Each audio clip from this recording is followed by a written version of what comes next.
Now let's look at security concerns. The Nigerian Airforce fighter jets going after Lakurawa misfired and killed at least 10 and injured several others this Wednesday at Gideonbisa and Rutuwa villages of Silam local government area of Sokoto State.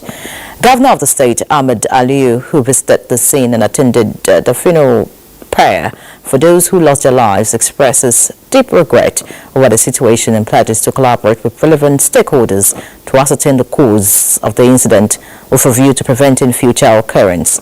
The governor donated 100 bags of food items and 20 million naira to families of the victims.